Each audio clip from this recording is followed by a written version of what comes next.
안녕하세요. 밤이 깊었네요. 오늘 하루도 고생 많으셨죠? 편안하게 쉬면서 오늘 밤 따뜻한 옛날 이야기를 들어보세요. 옛날 옛적에 어느 한 강원도 산골마을 깊은 곳에 콧대 높은 기와집 한 채가 덩그러니 놓여 있었더랍니다. 첩첩산중 호랑이가 담배 피우던 시절의 이야기입니다. 조선팔도 어디를 가나 양반댁 위세가 하늘을 찌르던 때였으니 이 깊은 상월이라고 다를 바가 있었겠습니까?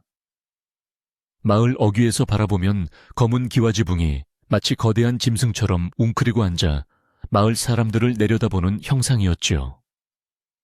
그 집은 대대로 벼슬을 지낸 조대감의 영지로 인근 10리 안팎의 땅은 죄다 그 집 소유라 해도 과언이 아니었습니다. 해가 꼴딱 넘어가고 어둑어둑한 땅거미가 내려앉은 섣달금은 밤이었습니다.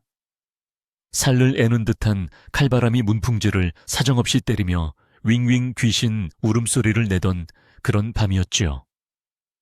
대감마님 댁 사랑채와 안채에서는 웃음소리가 담장을 넘고 기름진 고기 굽는 냄새가 진동을 하는데 저 구석진 행랑채 부엌 한 구석에는 숨소리조차 크게 내지 못하는 그림자 하나가 웅크리고 있었습니다. 그 아이의 이름은 달래였습니다.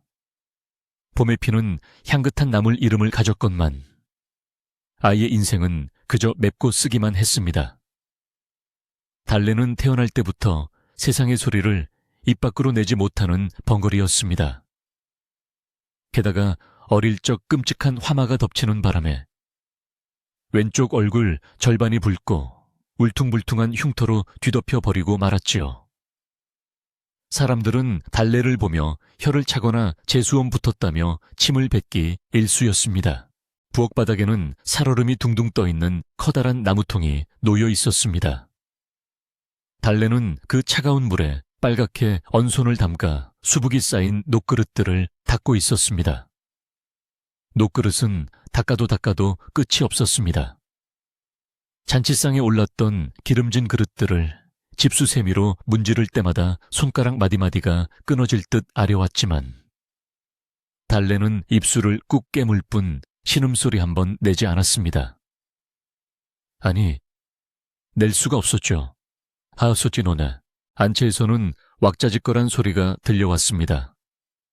조대감의 생신을 맞아 먼 친척들까지 모여들어 술잔을 기울이는 모양이었습니다. 흥겨운 가락소리와 기생들의 웃음소리가 부엌의 정막과 극명하게 대비되어 달래의 가슴을 더욱 시리게 만들었습니다. 달래는 잠시 일손을 멈추고 멍하니 닫힌 문을 바라보았습니다. 문틈으로 새어나오는 따스한 불빛이 마치 딴 세상 이야기처럼 아득하게만 느껴졌습니다. 달래에게도 남들은 모르는 특별한 재주가 하나 있었습니다. 바로 개보다 더 예민한 코를 가졌다는 것이었지요. 부엌에 앉아서도 안채 대청마루의 노인상에 어떤 음식이 올라갔는지, 술은 얼마나 익었는지, 심지어 손님 중 누가 독한 약초 냄새를 풍기는지조차 알아맞힐 수 있었습니다. 지금도 달래의 코끝에는 잘 익은 배추김치의 톡 쏘는 냄새와 고소한 녹두전 냄새가 스쳐 지나갔습니다. 꼬르륵 소리가 텅 빈 배속을 울렸습니다. 아침부터 쌀 한 톨 구경하지 못한 채 쉼없이 일만 한 탓이었습니다. 달래는 줄인 배를 움켜쥐고 다시 찬물에 손을 넣었습니다. 주인마님인 조씨 부인은 성정이 대나무처럼 꼿꼿하고 칼날처럼 매서운 사람이었습니다. 그릇에 기름기라도 조금 남아있는 날에는 어김없이 불호령이 떨어지곤 했으니 배고픔 따위는 사치스러운 고민일 뿐이었습니다. 그때였습니다. 부엌 문이 벌컥 열리더니 찬바람과 함께 매서운 냉기가 들이닥쳤습니다. 달래는 화들짝 놀라 몸을 잔뜩 웅크렸습니다. 문 앞에 서 있는 사람은 다름 아닌 조씨 부인이었습니다. 비단 치마폭을 휘날리며 들어선 부인의 눈매는 겨울바람보다 더 차갑게 빛나고 있었습니다. 부인의 뒤로는 등불을 든 몸종들이 그림자처럼 서 있었습니다. 조씨 부인은 깐깐한 눈초리로 부엌을 한 바퀴 훑어보았습니다. 그녀의 시선이 닿는 곳마다 먼지 하나도 숨죽이는 듯했습니다.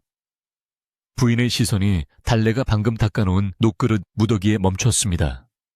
달래의 심장이 쿵쿵거리며 요동치기 시작했습니다. 부인은 천천히 다가와 맨 위에 놓인 밥그릇 하나를 집어들었습니다. 그리고는 등불빛에 그릇을 비추어 보며 미간을 찌푸렸습니다. 이게 무엇이냐? 부인의 목소리는 낮았지만 그 안에 담긴 위압감은 천둥 소리보다 무거웠습니다. 달래는 바들바들 떨며 고개를 들지 못했습니다. 부인이 손가락으로 가리킨 곳에는 미처 닦이지 못한 밥풀 자국 하나가 말라붙어 있었습니다. 칠흑 같은 어둠 속에서도 부인의 눈에는 그 티끌만한 오점이 태산처럼 커 보였던 모양입니다. 내 오늘 귀한 손님들을 모시는 날이라 그리도 단속을 했거늘 천한 것이 기어이 내 얼굴에 먹칠을 하려 드는구나. 부인의 손에서 녹그릇이 바닥으로 내동댕이 쳐졌습니다. 쨍그랑하는 날카로운 금소금이 부엌의 정적을 찢어 발겼습니다. 깨진 그릇 조각은 아니었으나 그 소리는 달래의 가슴을 베고 지나가는 듯 했습니다. 달래는 황급히 무릎을 꿇고 바닥에 머리를 조아렸습니다. 죄송하다는 말 한마디, 할 수 없는 처지가 이토록 원망스러울 때가 없었습니다. 달래는 그저 이마가 바닥에 닿도록 숙이며 용서를 빌 뿐이었습니다. 차가운 부엌 바닥의 냉기가 이마를 타고 온몸으로 퍼져 나갔습니다. 부인은 혀를 차며 싸늘하게 쏘아붙였습니다. 말 못하는 짐승을 거두어 먹여주었더니 은혜를 원수로 갚는구나. 내년에 그 흉측한 얼굴이 우리 집안의 복을 다 깎아먹는 게야. 부인의 독설은 비수처럼 날아와 달래의 가슴에 꽂혔습니다. 흉터. 그것은 달래가 지은 죄가 아니었습니다. 어린 시절 부모를 잃고 불타는 집에서 살아남은 흔적일 뿐이었습니다. 하지만 사람들은, 그리고 특히 조씨 부인은 그것을 달래의 죄악이자 불길함의 상징으로 여겼습니다. 달래의 눈에서 참았던 눈물이 뚝뚝 떨어져 바닥에 먼지를 적셨습니다. 부인이 나가고 난 뒤에도 달래는 한참을 일어나지 못했습니다. 함께 부엌에 있던 다른 하녀들도 달래를 거들떠 보지 않았습니다. 오히려 부인의 화가 자신들에게 튈까봐 전전긍긍하며 달래를 흘겨볼 뿐이었습니다. 재수 없는 년, 하필이면 오늘 같은 날 실수를 해서 누군가 작게 속삭이는 소리가 달래의 귀에 박혔습니다. 익숙한 비난이었지만 들을 때마다 심장이 찢겨나가는 고통은 줄어들지 않았습니다. 달래는 겨우 몸을 추스르고 일어나 다시 설거지통 앞으로 갔습니다. 눈물 젖은 눈앞이 흐릿했지만 손은 기계적으로 움직였습니다. 녹그릇을 닦고 또 닦았습니다. 손등에 살이 터져 피가 배어 나왔지만 차가운 물속에서는 통증조차 느껴지지 않았습니다. 부엌문 틈으로 들어오는 바람이 젖은 옷자락을 파고들어 뼈마디가 시려왔습니다. 밤이 깊어질수록 눈보라는 더욱 거세졌습니다. 마치 하늘이 이 집을, 아니 이 불쌍한 아이를 삼켜버리려는 듯 으르렁거렸습니다. 달래는 문득 부엌 한 구석에 놓인 항아리들을 바라보았습니다. 그곳에는 겨우내 먹을 김장김치와 각종 장들이 담겨 있었습니다. 비록 자신은 손도 댈 수 없는 귀한 음식들이었지만 그 항아리들에서는 왠지 모를 흙냄새와 생명의 기운이 느껴졌습니다. 달래는 잠시 일손을 멈추고 몰래 밖으로 나갔습니다. 뒷마당 장독대 옆에는 앙상한 가지만 남은 감나무 한 그루가 서 있었습니다. 모두가 죽었다고 생각하여 베어버리려 했던 나무였지만 달래만은 알았습니다. 그 나무의 뿌리가 아직 숨을 쉬고 있다는 것을 말입니다. 달래는 아무도 없는 틈을 타 나무에게 다가가 거친 껍질을 어루만졌습니다. 신기하게도 달래의 손길이 닿자 나무의 미세한 떨림이 손바닥을 통해 전해져 왔습니다. 그것은 나무가 추위에 떨고 있는 소리 같기도 했고 다가올 봄을 기다리는 희망의 노래 같기도 했습니다. 달래는 자신의 흉측한 얼굴을 나무에 기대었습니다. 세상 천지에 내 말을 들어주는 건 너뿐이구나. 달래는 마음속으로 나무에게 말을 걸었습니다. 말 못하는 달래와 말 못하는 나무. 둘은 그렇게 추운 겨울밤 서로의 온기를 나누었습니다. 다시 부엌으로 돌아온 달래는 남은 일들을 마저 처리했습니다. 산더미 같던 설거지가 끝이 보일 무렵 안채에 불도 하나둘 꺼지기 시작했습니다. 술 취한 손님들이 돌아가고 분주하게 움직이던 하인들도 하나둘 잠자리에 들었습니다. 고요가 찾아온 대감댁은 거대한 무덤처럼 적막했습니다. 달래는 젖은 손을 앞침에 쓱쓱 문질러 닦고는 부엌 한 구석에 쪼그리고 앉았습니다. 차가운 밥 한 덩이를 입에 넣었습니다. 딱딱하게 굳은 보리밥이었지만 달래에게는 생명줄과도 같았습니다. 꼭꼭 씹어 삼키며 달래는 생각했습니다. 언젠가는 나에게도 봄이 올까? 저 말라버린 감나무에 새순이 돋아나듯 내 인생에도 꽃이 피는 날이 올까? 하지만 밖에서 들려오는 바람 소리는 안 된다. 안 된다 하며 고개를 젓는 것만 같았습니다. 이튿날 아침이 밝았습니다. 밤새 내린 눈이 마당을 하얗게 뒤덮고 있었습니다. 눈부신 햇살이 기와 지붕 위에 내려앉았지만 달래의 마음속 응달은 여전했습니다. 조씨 부인은 아침부터 분주했습니다. 어젯밤 연회에서 대감마님이 잃어버린 물건이 있다는 소문이 돌았기 때문입니다.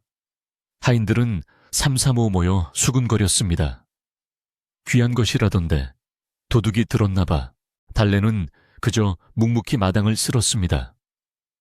쌀이 빗자루가 눈 위를 지나가는 사각사각 소리만이 달래의 귀를 채웠습니다. 그때였습니다. 안채에서 날카로운 비명소리가 들려왔습니다. 그것은 조씨 부인의 목소리였습니다. 내 인연, 썩 나오거라. 대청마루 문이 활짝 열리고 부인이 머리도 제대로 빗지 않은 채 뛰쳐나왔습니다. 부인의 손가락이 정확히 달래를 향하고 있었습니다. 영문을 모르는 달래는 빗자루를 든 채 멍하니 서 있었습니다. 부인의 눈은 분노로 이글거리고 있었습니다. 내 아끼는 옥비녀가 사라졌다. 어제 안방을 들락거린 것은 청소를 하던 내년뿐이야. 감히 주인 물건에 손을 대다니. 부인의 호통소리에 하인들이 우르르 몰려나왔습니다. 달래는 고개를 세차게 저었습니다. 훔치지 않았습니다. 훔칠 생각조차 하지 않았습니다. 하지만 입 밖으로 나오는 소리는 의어하는 짐승의 울음소리 뿐이었습니다. 변명조차 하지 못하는 달래의 모습은 사람들 눈에 긍정의 표시로 비쳤을지도 모릅니다. 부인은 하인들에게 명령했습니다. 전연의 몸을 뒤져라.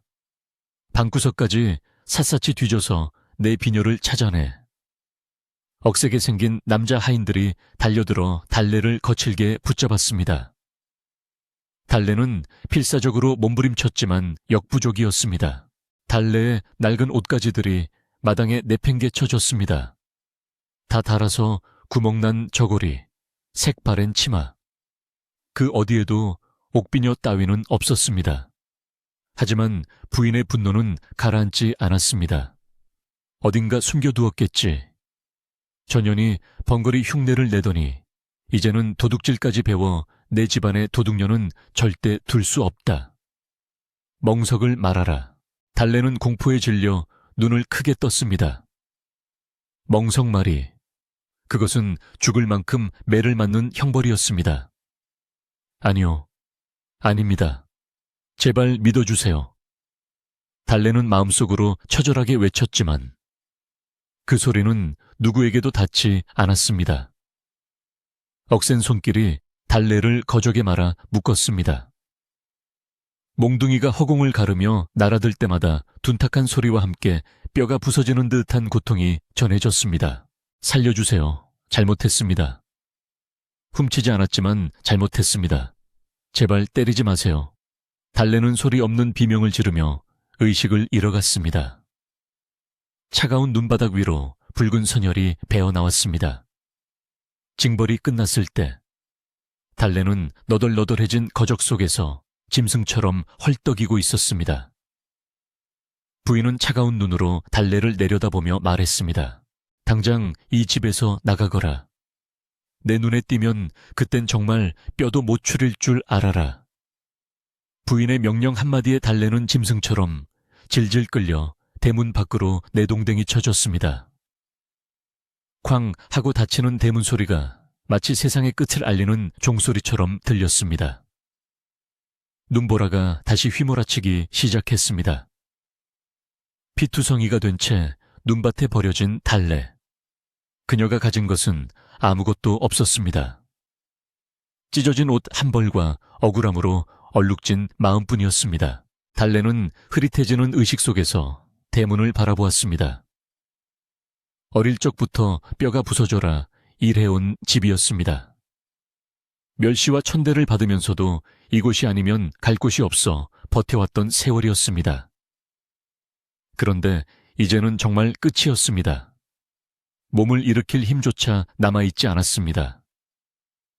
차가운 눈송이가 뜨거운 상처 위에 내려앉아 녹아내렸습니다. 이대로 죽는 것일까? 차라리 잘된 일인지도 모른다. 더 이상 춥지 않아도 되고 배고프지 않아도 되니까. 사람들의 손가락질도 받지 않아도 되니까. 달래는 천천히 눈을 감았습니다. 어둠이 밀려왔습니다. 어머니의 품처럼 포근한 어둠이었습니다. 그렇게 달래의 의식은 하얀 눈 속으로 깊이 아주 깊이 잠겨들었습니다. 하지만 운명의 신은 아직 달래를 놓아줄 생각이 없었던 모양입니다. 멀리서 누군가의 발자국 소리가 뽀드득 눈을 밟으며 다가오고 있었습니다. 거친 숨소리와 함께 지팡이를 짚는 소리도 들려왔습니다. 세상 모든 사람에게 버림받은 이 가련한 여인을 향해 누군가가 다가오고 있었던 것입니다. 눈보라치는 산속, 과연 누가 이 깊은 곳까지 찾아왔을까요? 이야기는 이제 막 시작되었을 뿐입니다. 하얀 눈밭 위로 뽀드득하고 다가오던 발자국 소리의 주인은 산속에서 숯을 굽는 늙은이 칠성이었습니다. 칠성은 허리가 굽은 꼽추였습니다. 등 뒤에 짊어진 커다란 지게에는 땔감이 가득 실려 있었고 검댕이 묻은 얼굴은 주름이 깊게 패어 마치 말라비틀어진 소나무 껍질 같았습니다. 세상 사람들과 어울리지 못하고 산속 깊은 곳에 숨어 숯이나 구워 파는 그 역시 세상에서 잊힌 존재였습니다. 칠성은 눈앞에 놓인 핏빛 얼룩을 보고 걸음을 멈췄습니다. 처음에는 덫에 걸린 산짐승인가 싶었습니다. 그러나 자세히 들여다보니 그것은 짐승이 아니라 사람이었습니다. 얇은 저고리 하나만 걸친 채 눈 속에 파묻혀 있는 여인. 바로 달래였습니다. 칠성은 혀를 찼습니다. 쯧쯧쯧. 이 엄동설 안에 어떤 모진 놈이 사람을 이리 내다버렸을꼬. 산짐승도 제 새끼는 거두는 법이거늘 사람이 짐승보다 못하구나. 칠성은 주저하지 않고 지게를 내려놓았습니다. 그리고는 거적대기 같은 자신의 겉옷을 벗어 달래의 차가운 몸을 감쌌습니다. 달래의 몸은 이미 얼음장처럼 차갑게 식어 있었고 입술은 파랗게 질려 숨이 붙어 있는지도 모를 지경이었습니다. 칠성은 앙상한 팔로 달래를 안아 들었습니다. 꼽추인 그의 등이 휘청거렸지만 칠성은 이를 악물고 눈보라를 헤치며 걸음을 옮겼습니다. 그의 거친 숨소리가 하얀 입김이 되어 허공으로 흩어졌습니다. 칠성의 거처는 산 중턱, 숯가마 옆에 지어놓은 낡은 토굴집이었습니다.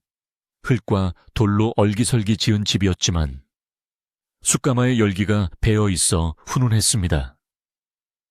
칠성은 달래를 아랫목에 눕히고 서둘러 아궁이에 장작을 밀어 넣었습니다.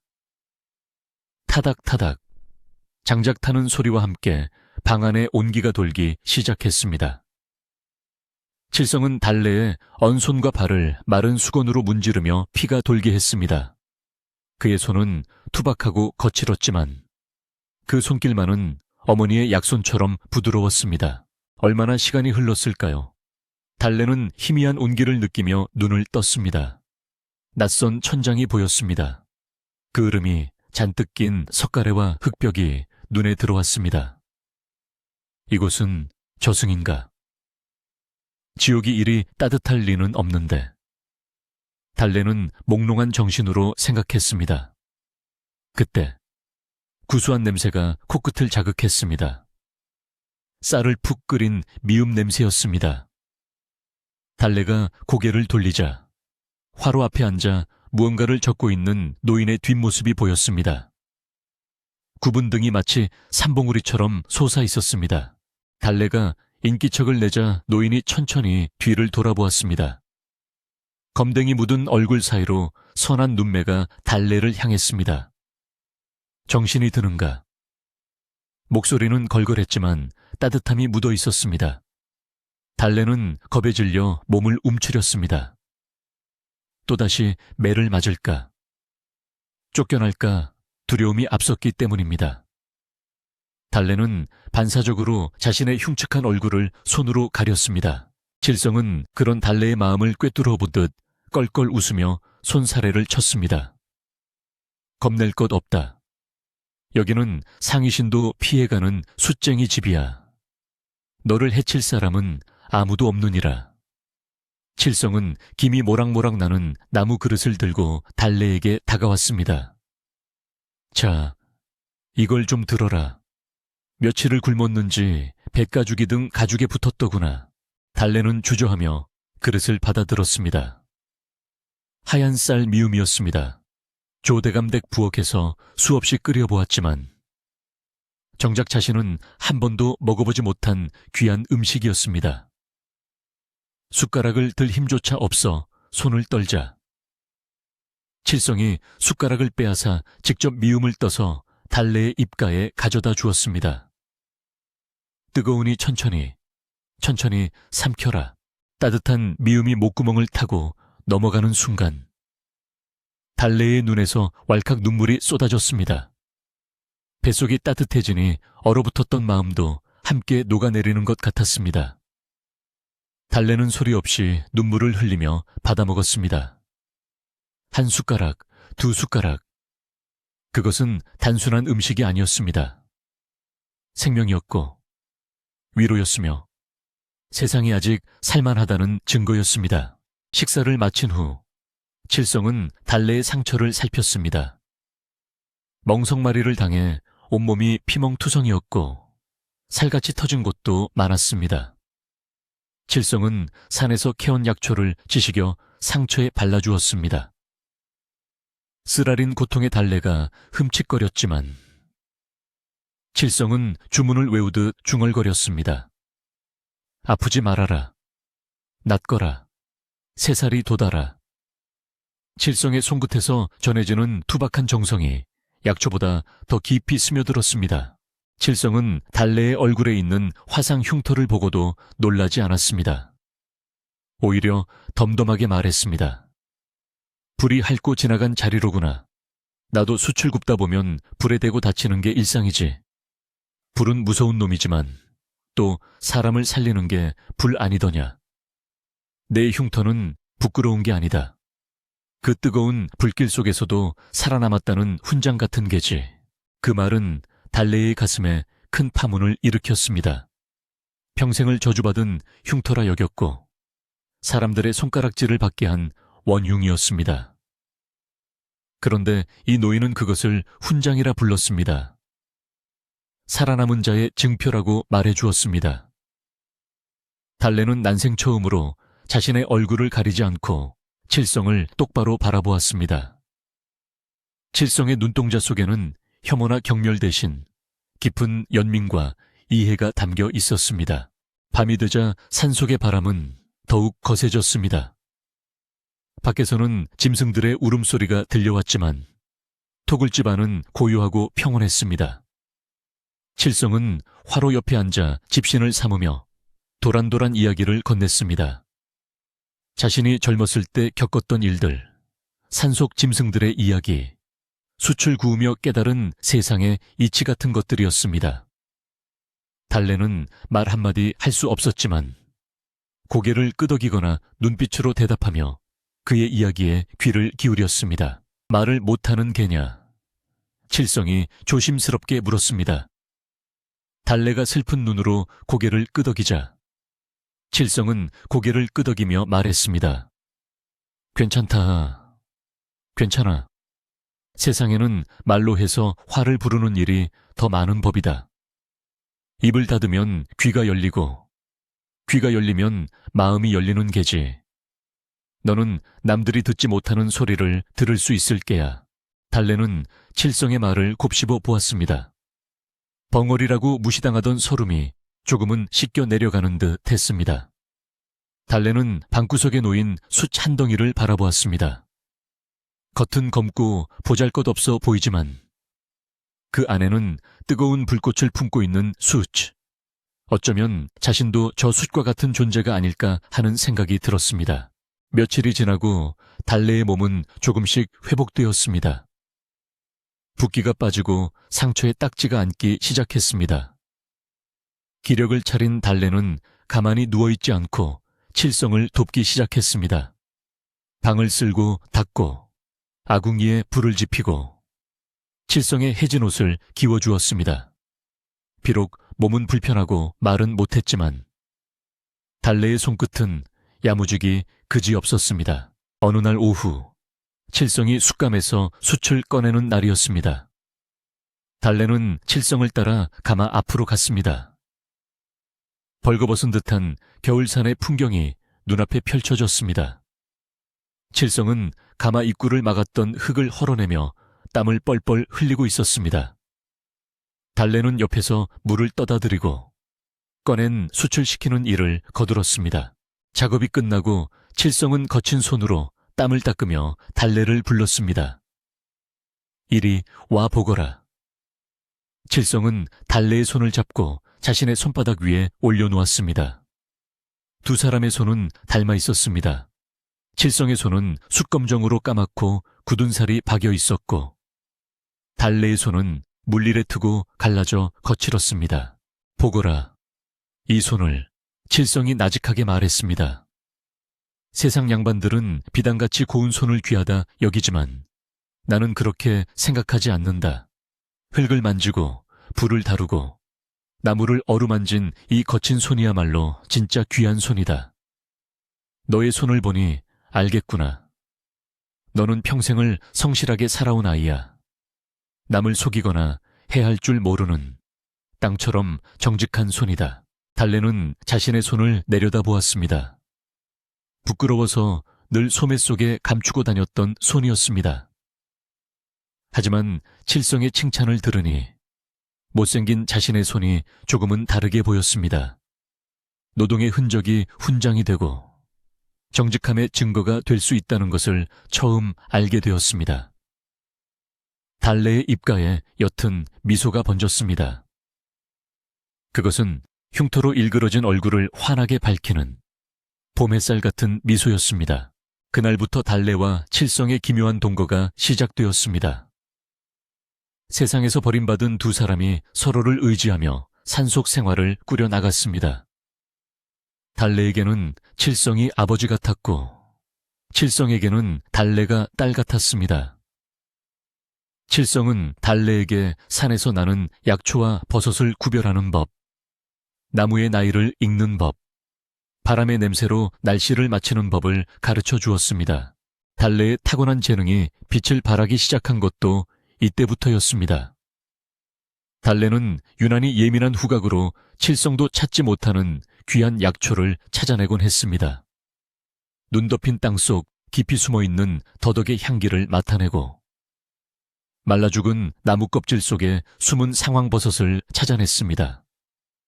칠성은 그런 달래를 보며 감탄을 금치 못했습니다. 허허, 개코가 따로 없구나. 네가 나보다 낫다. 산신령이 내게 특별한 코를 주셨나 보다. 칠성의 칭찬에 달래는 어깨를 으쓱하며 쑥스러워했습니다. 번거리라고 놀림받던 그녀가 처음으로 누군가에게 인정받는 순간이었습니다. 달래는 산속을 누비며 나무들과 교감했습니다. 손을 대면 나무의 아픔이 느껴졌고 냄새를 맡으면 흙의 기운을 알 수 있었습니다.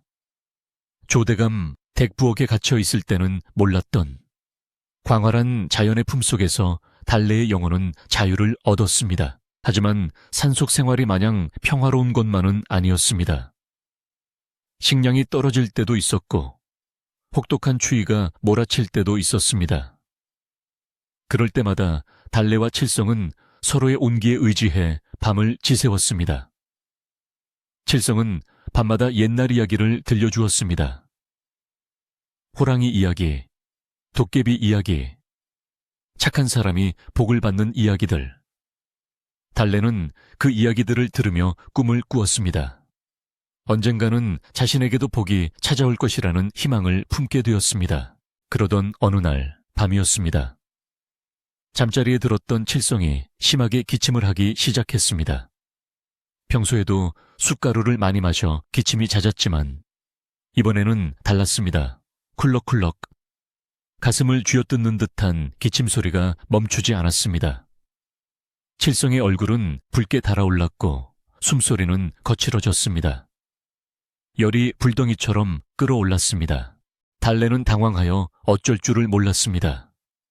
물수건을 이마에 올려주고 등을 두드려 주었지만 칠성의 상태는 점점 나빠지기만 했습니다. 칠성은 가쁜 숨을 몰아쉬며 달래의 손을 잡았습니다. 달래야, 내 명이 다한 모양이다. 너 혼자 두고 가서 어찌할꼬. 칠성의 눈에 눈물이 고였습니다. 달래는 고개를 세차게 저었습니다. 안 됩니다. 절대로 안 됩니다. 달래는 마음속으로 절규했습니다. 자신을 구해준 생명의 은인. 아버지 같은 분을 이렇게 보낼 수는 없었습니다. 달래는 칠성의 손을 꼭 잡고 결심했습니다. 무슨 수를 써서라도 칠성 할아버지를 살려내겠다고. 달래는 자리에서 벌떡 일어났습니다. 밖은 칠흑 같은 어둠이 깔려 있었고 짐승들의 울음소리가 들려왔습니다. 하지만 달래에게는 두려움보다 칠성을 살려야 한다는 간절함이 더 컸습니다. 달래는 겉옷을 걸쳐 입고 횃불을 들었습니다. 그리고는 망설임 없이 어둠 속으로, 깊은 산속으로 뛰어들었습니다. 그녀의 코끝은 이미 생명을 살릴 약초의 냄새를 쫓고 있었습니다. 눈보라가 다시 휘몰아치기 시작했지만 달래의 눈빛은 그 어느 때보다 강렬하게 타오르고 있었습니다. 칠흑 같은 어둠이 내려앉은 겨울산은 그야말로 저승 입구와도 같았습니다. 살을 애는 듯한 칼바람이 나뭇가지 사이를 휘젓고 다니며 괴기스러운 울음소리를 냈습니다. 횃불 하나에 의지해 산길을 오르는 달래의 그림자가 춤을 추듯 일렁거렸습니다. 발이 푹푹 빠지는 눈길을 헤치며 달래는 멈추지 않고 걸었습니다. 보통 사람이라면 감히 엄두도 내지 못할 밤길이었지만 달래에게는 믿는 구석이 있었습니다. 바로 그녀의 코였습니다. 달래는 코끝을 스치는 바람 냄새에 온 신경을 집중했습니다. 썩은 낙엽 냄새, 차가운 바위 냄새, 그리고 짐승의 비릿한 채취 사이로 아주 희미하게 풍겨오는 달큰하고 쌉싸름한 향기를 쫓았습니다. 그것은 칠성 할아버지가 언젠가 이야기해 주었던 죽어가는 사람도 살린다는 전설의 약초, 천년 묵은 산삼보다 귀하다는 설산초의 향기였습니다. 얼마나 헤매었을까. 달래의 발걸음이 가파른 절벽 아래 멈췄습니다. 깎아지른 듯한 바위 틈새, 눈이 소복하게 쌓인 곳에서 미세한 푸른 빛이 새어 나오고 있었습니다. 달래는 횃불을 바위 틈에 꽂아두고 언손으로 눈을 파헤치기 시작했습니다. 손톱이 깨지고 피가 배어 나왔지만 멈출 수 없었습니다. 마침내 흙 속에서 하얀 뿌리가 모습을 드러냈습니다.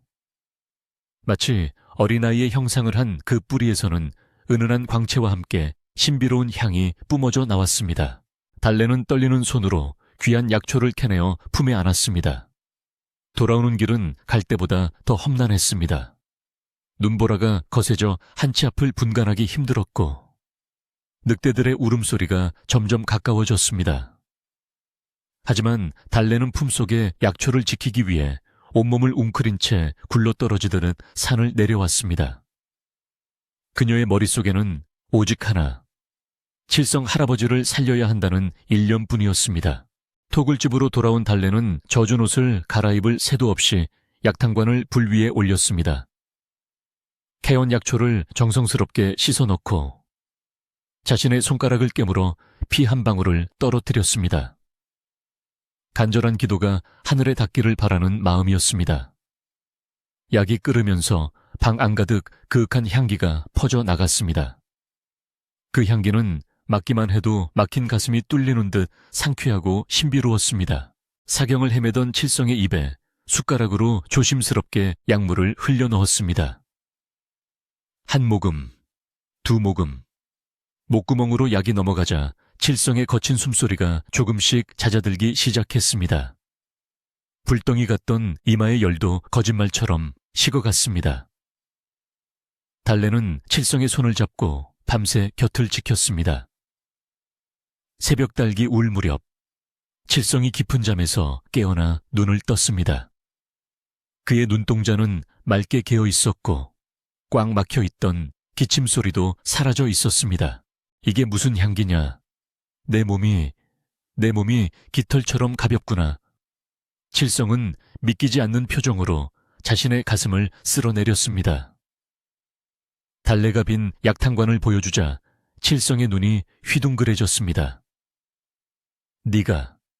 네가 이 밤중에 그 험한 산을 넘어 약초를 캐왔다는 말이냐? 칠성은 달래의 상처투성이 손을 잡고 하염없이 눈물을 흘렸습니다. 벙거리라 천대받던 아이가 실은 사람을 살리는 신의 손을 가진 아이였던 것입니다. 겨울이 지나고 산천의 봄 기운이 돌기 시작했습니다. 칠성의 병이 씻은 듯이 나은 후 두 사람의 산중 생활은 더욱 활기가 넘쳤습니다. 칠성은 달래에게 숯 굽는 일 대신 약초 다루는 법을 본격적으로 가르쳤습니다. 하지만 가르칠 것이 별로 없었습니다. 달래는 본능적으로 약초의 성질을 꿰뚫어 보았고 어떤 풀이 어디에 쓰이는지 누구보다 잘 알고 있었습니다. 달래의 손길이 닿으면 시들어 죽어가던 화초도 다시 생생하게 살아났습니다. 칠성은 그런 달래를 보며 감탄했습니다.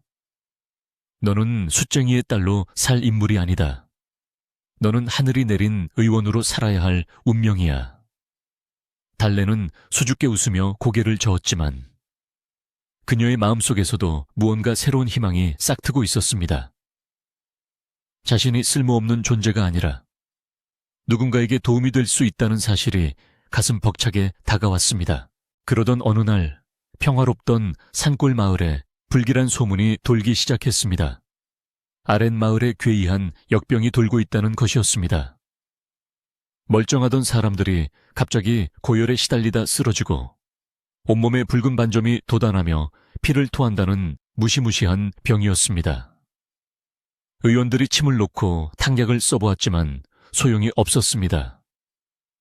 마을 곳곳에서 곡소리가 끊이지 않았고 사람들은 문을 걸어 잠그고 두려움에 떨었습니다.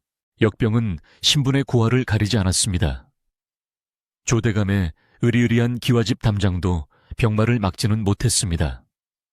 조대감과 그 식솔들이 하나둘 쓰러지기 시작했고 특히 안주인인 조씨 부인의 증세가 심각했습니다. 얼굴에 끔찍한 종기가 돋아나고 숨이 넘어갈 듯은 헐떡거렸습니다. 용하다는 의원들을 모두 불러 모았지만 모두 고개를 내저으며 뒷걸음질 칠 뿐이었습니다. 약초를 캐러 산을 오르내리던 나무꾼들을 통해 이 소식은 달래의 귀에도 들어갔습니다. 칠성은 걱정스러운 눈빛으로 달래를 바라보았습니다. 마을이 난리가 났다는구나. 사람들이 죽어나간다고 해. 달래는 묵묵히 약초를 다듬을 뿐이었지만 그녀의 손끝이 미세하게 떨리고 있었습니다. 자신을 그토록 모질게 내쫓았던 사람들이 고통받고 있다는 소식에 복잡한 감정이 들었기 때문입니다. 며칠 뒤 칠성의 토굴집 앞으로 낯선 인기척이 느껴졌습니다. 헐떡거리는 숨소리와 함께 다급한 발소리가 들려왔습니다. 달래가 방문을 열어보니 조 대감댁에 행랑가범과 하인 몇 명이 서 있었습니다. 그들의 몰골은 말이 아니었습니다. 눈은 퀭하고 옷은 땀과 흙으로 뒤범벅이 되어 있었습니다. 그들은 산속에 용한 약초꾼이 산다는 소문을 듣고 지푸라기라도 잡는 심정으로 올라온 것이었습니다. 행랑가범은 달래를 보자마자 소스라치게 놀라 뒷걸음질 쳤습니다. 아니, 너는 죽은 줄 알았던 벙거리 달래가 아니냐. 하인들은 귀신이라도 본 듯 사색이 되었습니다. 흉측한 화상 자국, 낡은 옷차림. 분명 그들이 매질하여 내쫓았던 그 아이였습니다. 그러나 달래의 눈빛은 예전과 달랐습니다. 주눅들고 겁에 질린 눈빛이 아니라 깊고 고요한 산처럼 흔들림 없는 눈빛이었습니다. 네가 여기서 살고 있었던 개냐 행랑가범이 떨리는 목소리로 물었습니다. 달래는 아무 대답 없이 그들을 응시했습니다. 하인들은 당황하여 어쩔 줄 몰라 했습니다. 그때 칠성이 방에서 나오며 헛기침을 했습니다. 무슨 일들인가? 남의 집에 함부로 들이닥치다니. 칠성의 위험이 있는 목소리에 하인들은 저도 모르게 무릎을 꿇었습니다. 어르신, 살려주십시오. 마을에 역병이 돌고 있습니다. 대감마님과 마님께서 위독하십니다. 용한 약초가 있다는 소문을 듣고 왔습니다. 제발 약을 좀 나눠주십시오. 행랑가범이 땅에 머리를 조아리며 애원했습니다. 그토록 위세등등하던 대감댁 하인들이 산속 숫쟁이와 벙어리 종 앞에서 목숨을 구걸하고 있는 꼴이었습니다. 칠성은 달래를 쳐다보았습니다. 결정은 내 몫이다. 네가 원치 않으면 단칼에 거절해도 좋다. 저들은 너를 죽음으로 내몰았던 자들이 아니더냐. 칠성의 말에 달래의 가슴 속에서 뜨거운 것이 치밀어 올랐습니다. 억울함, 분노, 서러움. 그동안 잊으려 애썼던 감정들이 폭풍처럼 휘몰아쳤습니다. 저들을 그냥 돌려보내면 조씨 부인은 고통 속에 죽어갈 것입니다. 그것은 달래가 할 수 있는 가장 통쾌한 복수일지도 모릅니다. 하인들은 달래의 처분만을 기다리며 바들바들 떨고 있었습니다. 달래는 눈을 감고 깊은 숨을 들이쉬었습니다. 산의 냄새, 흙의 냄새, 약초의 향기가 폐부 깊숙이 들어왔습니다. 그리고 지난 겨울 칠성 할아버지가 해주었던 말이 떠올랐습니다. 불은 사람을 태우기도 하지만 사람을 살리기도 한다. 너의 손은 사람을 살리는 손이다. 달래가 천천히 눈을 떴습니다. 그녀의 눈동자에서 분노의 불길은 사라지고 대신 서늘하고 맑은 이성만이 남아있었습니다. 달래는 방으로 들어가 말린 약초 꾸러미를 들고 나왔습니다. 그리고 부엌으로 가서 약탕관에 물을 붓고 약을 다리기 시작했습니다. 하인들은 숨을 죽이고 그 모습을 지켜보았습니다. 달래의 손놀림은 거침이 없었고 약을 다리는 그녀의 뒷모습에서는 범접할 수 없는 기품마저 느껴졌습니다. 한참 뒤 달래는 진하게 다려진 약물을 항아리에 담아 행랑가범에게 건넸습니다. 그리고 땅바닥에 나뭇가지로 글을 썼습니다. 하루 3번, 식기 전에 드시게 하시오. 글을 배운 적 없는 달래였지만 칠성에게 어깨너머로 배운 몇 글자로 뜻을 전한 것입니다. 행랑가범은 약항아리를 받아들고 감격에 겨워 눈물을 흘렸습니다. 고맙다. 정말 고맙다. 우리가 죽을 죄를 지었다. 은혜는 잊지 않으마. 하인들이 허겁지겁 산을 내려간 뒤 칠성이 달래의 어깨를 토닥였습니다. 장하구나. 원수를 은혜로 갚다니. 내 마음 씀씀이가 부처님 가운데 토막 같구나. 달래는 희미하게 미소 지으며 산 아래를 내려다보았습니다. 복수는 달콤할지 모르지만 생명을 살리는 일은 숭고하다는 것을 깨달았습니다. 그녀는 더 이상 누군가의 종도, 천덕꾸러기도 아니었습니다. 그녀는 이제 스스로의 의지로 사람을 살리는 진정한 의원이었습니다. 그날 이후 달래에 대한 소문은 꼬리에 꼬리를 물고 퍼져나갔습니다. 죽은 사람도 살려내는 신비한 약초 처녀가 산에 산다고 말입니다. 역병으로 고통받던 마을 사람들은 하나둘씩 산을 오르기 시작했습니다. 돈이 없어 의원을 찾지 못하던 가난한 백성들이 줄을 이었습니다. 달래는 그들을 외면하지 않았습니다. 그녀의 마당은 어느새 병자들로 가득 찼고, 달래는 밤낮 없이 약을 다리고 환자들을 돌보았습니다. 말 한마디 하지 않고도 환자의 아픈 곳을 짚어내고 거친 손으로 그들의 상처를 어루만지는 달래의 모습은 마치 관세음 보살의 현신과도 같았습니다. 사람들은 그녀의 흉측한 얼굴을 보고 더 이상 손가락질하지 않았습니다. 오히려 그 붉은 흉터마저도 고통받는 중생을 구하기 위한 영광의 상처라 칭송했습니다. 달래. 아니, 이제는 약손 아가씨라 불리는 그녀의 명성은 바람을 타고 온 나라로 퍼져나갔습니다. 한편 달래가 보낸 약을 먹은 조대감 댁의 상황은 급변하고 있었습니다. 죽음의 문턱까지 갔던 조씨 부인이 기적적으로 눈을 뜬 것입니다. 그러나 목숨은 건졌을지언정 모든 것이 예전 같을 수는 없었습니다. 인과응보의 수레바퀴는 이제 막 그 무거운 몸체를 굴리기 시작했으니까요. 산 아래 기와집에는 또 다른 폭풍이 기다리고 있었습니다. 매서운 추위가 물러가고 산천초목이 기지개를 켜는 봄이 찾아왔습니다. 얼음이 풀린 계곡물은 경쾌한 소리를 내며 흘러내렸고, 산등성이마다 진달래와 철쭉이 붉게 피어올라 마치 산이 새 옷을 갈아입은 듯 했습니다. 겨우내 죽음의 공포에 떨었던 마을에도 다시 생기가 돌기 시작했습니다. 달래가 지어보낸 약 덕분에 역병의 기세가 꺾이고 쓰러졌던 사람들이 하나둘 자리를 털고 일어났기 때문입니다. 조 대감댁의 안주인 조씨 부인 역시 목숨을 건졌습니다. 달래가 정성껏 다려보낸 약이 그녀의 끊어질 듯한 숨줄을 다시 이어놓은 것입니다. 그러나 부인이 죽음의 문턱에서 돌아와 처음 마주한 현실은 참혹했습니다. 며칠 만에 겨우 정신을 차린 부인은 습관처럼 머리맡에 놓인 청동 거울을 집어들었습니다. 그리고 거울 속에 비친 자신의 얼굴을 본 순간 비명과 함께 거울을 바닥에 내동댕이 쳤습니다. 이게 누구야, 이건 내가 아니야. 거울 속 여인은 천하일색이라 자부하던 예전의 조씨 부인이 아니었습니다. 역병이 핥히고 지나간 자리마다 곰보 자국이 흉측하게 패어 있었고 고운 피부는 귤껍질처럼 거칠어져 있었습니다. 그것은 마치 그녀가 멸시하고 내쫓았던 달래의 화상 흉터를 닮아 있었습니다. 남의 흉터를 그토록 비웃고 혐오하더니 이제는 자신이 평생 그 흉터를 안고 살아가게 된 것입니다. 하늘이 내린 형벌이자 피할 수 없는 인과응보였습니다. 부인은 방 밖으로 나오기를 거부했습니다. 하인들이 식사를 들여가도 그릇을 엎어버리기 일쑤였고 밤이면 밤마다 자신의 신세를 한탄하며 통곡했습니다. 집안의 분위기는 초상집보다 더 어두웠습니다.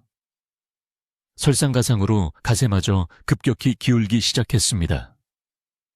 부인의 병을 고치겠다고 전국의 용하다는 의원들을 불러들이고 비싼 약재를 사들이느라 국간이 텅 비어버린 탓이었습니다. 게다가 소작인들도 역병으로 쓰러져 농사를 망치는 바람에 들어오는 수확도 예전만 못했습니다. 그러던 어느 날 집안을 발칵 뒤집어 놓을 일이 또 하나 생겼습니다. 봄을 맞아 묵은 먼지를 털어내기 위해 안방의 장롱을 드러내던 하인이 바닥 틈새에서 번쩍이는 무언가를 발견한 것입니다. 그것은 바로 지난 겨울 달래를 도둑으로 몰아 내쫓게 만들었던 그 옥비녀였습니다. 쥐가 물어다가 마루 밑 쥐구멍에 숨겨놓았던 것이 장롱을 옮기면서 굴러나온 것입니다. 비녀를 발견한 하인은 부들부들 떨며 부인에게 가져갔습니다. 마님, 이것이 장롱 밑 쥐구멍에서 나왔습니다요. 옥비녀를 받아든 조씨 부인의 손이 사시나무 떨듯 떨렸습니다. 영롱하게 빛나는 비취색은 그대로였지만 부인의 눈에는 그것이 마치 달래의 피눈물처럼 보였습니다. 죄 없는 아이를 도둑으로 몰아 그 추운 겨울밤에 멍석마리까지 하여 내쫓았다는 사실이 뼈아픈 후회로 밀려왔습니다. 부인은 비녀를 가슴에 품고 오열했습니다. 내가 죄를 지었구나. 천벌을 받을 죄를 지었어. 내 얼굴이 이렇게 된 것은 그 아이의 원한 때문이다. 부인의 뒤늦은 참회 소리가 담장을 넘어 허공으로 흩어졌습니다. 하지만 이미 엎질은 물이요. 쏘아버린 화살이었습니다. 조 대감댁의 위세는 땅에 떨어졌고 사람들은 뒤에서 수군거렸습니다. 죄 없는 사람을 잡아 죽이려 하더니 꼴좋다며 혀를 찼습니다. 반면 산 중턱 달래와 칠성의 집은 문전성시를 이루었습니다. 달래의 약을 먹고 나은 사람들이 고마움을 표하기 위해 줄을 이었기 때문입니다. 가난한 사람들은 쌀이며 보리, 계란 꾸러미를 들고 찾아왔고 사냥꾼은 잡은 짐승의 고기를, 아낙네들은 직접 짠 무명천을 가져왔습니다. 달래 아가씨, 아니 달래 의원님, 덕분에 제 자식이 살았습니다. 감사합니다. 정말 감사합니다. 사람들은 달래의 손을 잡고 눈물을 흘리며 감사를 표했습니다. 개 중에는 예전에 달래를 보고 재수 없다며 침을 뱉었던 사람들도 있었습니다. 그들은 부끄러움에 고개를 들지 못하고 달래 앞에 무릎을 꿇고 사죄했습니다. 우리가 눈이 멀어 귀한 분을 몰라봤습니다. 용서해 주십시오. 달래는 그들을 탓하지 않았습니다. 그저 온화한 눈빛으로 그들을 바라보며 따뜻한 약차 한 잔을 건넬 뿐이었습니다. 달래는 더 이상 말을 못하는 벙어리가 아니었습니다. 그녀의 손길, 눈빛, 그리고 그녀가 다려낸 약이 100마디 말보다 더 깊은 위로와 사랑을 전하고 있었기 때문입니다. 사람들은 그녀를 산속의 벙어리 처녀가 아니라 하늘이 내린 약손 아가씨라 부르며 존경했습니다. 칠성은 흐뭇한 표정으로 그 모습을 지켜보았습니다. 숯을 팔아 겨우 입에 풀칠이나 하던 외로운 노인이었지만 이제는 세상에서 가장 자랑스러운 손녀를 둔 할아버지가 되었습니다. 그는 마루에 앉아 곰방대를 물고 허허거리며 웃곤 했습니다. 내 평생 가장 잘한 일은 숯을 잘 구운 것도 아니오, 돈을 많이 번 것도 아니다. 바로 그 눈보라치던 밤, 너를 업고 온 일이다. 달래와 칠성은 사람들이 가져온 재료들을 모아 작은 약방을 하나 지었습니다. 흙과 나무로 지은 소박한 집이었지만 그곳에는 언제나 약초 향기가 그윽하고 사람들의 온기가 넘쳐났습니다. 달래는 그곳에서 매일같이 약을 다리고 환자들을 돌보았습니다. 돈이 없어 의원을 찾지 못하는 사람들에게 달래의 약방은 마지막 희망이자 구원의 안식처였습니다. 세월이 흘러 다시 겨울이 찾아왔습니다. 첫눈이 내리던 날, 달래는 약방 마루에 앉아 하얗게 변해가는 세상을 바라보았습니다. 1년 전, 피투성이가 되어 버려졌던 그날과는 전혀 다른 풍경이었습니다. 따뜻한 방, 배부른 식사, 그리고 무엇보다 자신을 사랑하고 존경해주는 가족과 이웃들이 곁에 있었습니다. 그때 산 아래쪽에서 누군가 힘겹게 올라오는 모습이 보였습니다. 머리에 두건을 깊게 눌러쓰고 얼굴을 가린 여인이었습니다. 여인은 비틀거리는 걸음으로 약방 앞까지 와서 멈춰 섰습니다. 달래가 다가가자 여인은 주저하며 두건을 벗었습니다. 그 얼굴은 곰보 자국으로 뒤덮인 조씨 부인이었습니다. 옛날에 도도하고 서슬 펄었던 기세는 온데간데 없고 초라하고 병색이 완연한 노파의 모습만이 남아있었습니다. 부인은 달래를 똑바로 쳐다보지도 못한 채 고개를 떨구고 품속에서 비단 보자기 하나를 꺼내 내밀었습니다. 달래야, 아니, 의원님, 이것을 돌려주러 왔네. 달래가 보자기를 풀자 그 안에는 영롱한 옥비녀가 들어있었습니다. 부인은 떨리는 목소리로 말했습니다. 내 어리석음과 탐욕이 너에게 씻을 수 없는 죄를 지었구나. 늦었지만 용서를 비네. 이 비녀는 네 억울함을 풀어줄 증거이니 네가 가져가거라. 그리고 부디 나를 용서하지 말아다오. 나는 용서받을 자격조차 없는 사람이다. 부인은 눈물을 뚝뚝 흘리며 돌아설 기색을 보였습니다. 달래는 잠시 그 옥비녀를 내려다보았습니다. 한때는 저 물건 때문에 죽을 만큼 맞고 쫓겨나 원망스러웠던 물건이었습니다. 하지만 지금 달래의 눈에 비친 옥비녀는 그저 차가운 돌덩어리에 불과했습니다. 달래에게는 이제 저런 값비싼 장신구보다 사람의 생명을 살리는 약초 한 뿌리가 더 귀하고 아름다웠습니다. 달래는 돌아선 부인의 옷자락을 조용히 잡았습니다.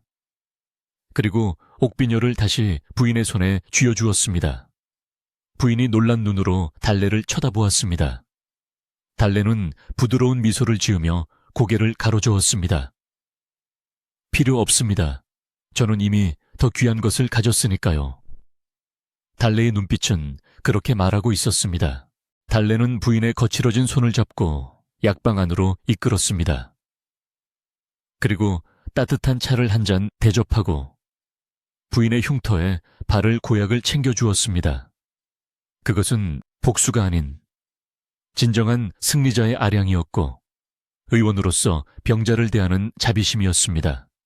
부인은 달래의 발치에 엎드려 통곡했습니다. 짐승만도 못한 나를 사람 대접해 주는구나. 고맙다. 정말 고맙다. 부인이 돌아간 뒤 달래는 칠성과 함께 마당에 섰습니다. 눈송이가 펑펑 쏟아져 내렸습니다.